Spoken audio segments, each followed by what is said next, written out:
Hello दोस्तों, कैसे हैं आप लोग। उम्मीद है आप सब लोग अच्छे होंगे। आज मैं एक कहानी लेकर आया हूँ जो मेरे दोस्त के साथ घटी हुई घटना है। तो चलो शुरू करते हैं।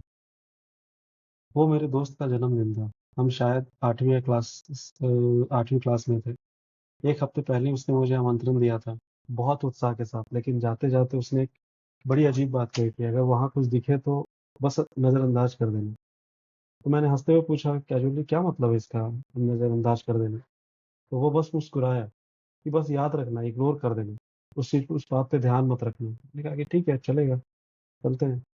तो जैसे ही मैं उसके घर पहुंचा, बहुत ही सामान्य सा माहौल था। मम्मी पापा, कुछ दोस्त, केक, सजावट, सब कुछ वैसा जैसा एक नॉर्मली घर में होता है जब कोई बर्थडे सेलिब्रेट होता है। तो सबने हंसते हुए वेलकम किया, स्वागत किया। एक एक पर एक बड़ी एबनॉर्मल सी बात थी, उसकी बड़ी बहन, वो शायद 11वीं या 12वीं में होगी। ऊपर से बहुत ही सुलझी हुई, हंसमुख, मुझसे बार बार बातें करती थी, हर वक्त हमारे आसपास रहती थी। पर कुछ तो था, कुछ अनकहा। वो मुस्कान, जरूरत से ज्यादा लंबी, वो आंखें जो सब कुछ, जैसे सब कुछ वो जानती हो। तो इस तरीके का थोड़ा अलग ही लग रहा था। तो हमने केक काटा, गिफ्ट दिए। जैसे जैसे रात हुई, ऐसा चल रहा था कि जैसे कि खिड़की खुली, फिर भी बहुत ठंडी हवा बह रही थी।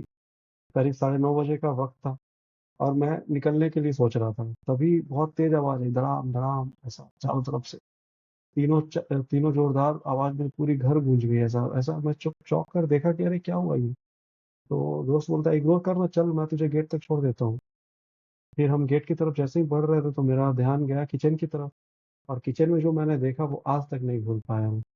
उसकी जो बड़ी बहन थी, रसोई के काउंटर पर बैठी हुई थी। और बैठी नहीं हुई थी, झुकी हुई थी, जैसे कोई चमगादड़ दीवार पर लटकती है। उसके पैर सिर्फ उंगलियों पर टिके थे, चेहरा नीचे झुका हुआ। और फिर उसे अचानक सिर उठाया, उसने सीधा मेरी तरफ और भयानक चिक मारी देखते हुए। और वो मुस्कुरा के, मैं वहीं जम गया। दोस्त तो एकदम जम गया। उसके कदम नहीं हो रहे थे। मेरे दोस्त ने मेरी कलाई पकड़ी, मुझे झटका और कहा, इग्नोर करना यार, चल निकलते हैं। मैं कुछ कह नहीं सका, बस बाहर आया और घर घर पहुंचकर जल्दी से दरवाजा बंद किया। उस रात तो मैं सो नहीं पाया।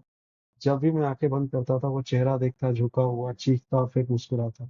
सपनों में भी वो मुझे घूरती हर रात को। मैं डर के मारे वो चादर में छुप जाते थे। एक हफ्ते बाद मैंने ये सब अपने कजन को बताया जो उस एरिया में रहता था। उसका चेहरा पीला पड़ गया। वो बोला, तुझे नहीं पता, उस घर में कुछ है, कोई साया है। उसकी बड़ी बहन उस इस चीज के वश में है। पहले भी ऐसी घटनाएं हो चुकी हैं। सब चुप। अब जब भी मैं उस दोस्त के घर से गुजरता हूँ, मैं कभी खिड़की की तरफ नजर उठा के नहीं देखता। क्योंकि कहीं ना कहीं मुझे लगता है कि वो अब भी मुझे देख रही होती है, और वही मुस्कुराता हुआ चेहरा और वही काली परछाई। तो ऐसा था यही उस अपने मेरे दोस्त का एक जो एक्सपीरियंस था। तो अगर आपको ऐसी सच्ची कहानी सुनकर डर लगा हो तो कमेंट में बताइए कि आप ऐसी किसी भी परिस्थिति में कभी मिले हैं किसी के साथ। और ऐसी ही डरावनी कहानियों के लिए चैनल को सब्सक्राइब करें और बेल आइकन दबाएं।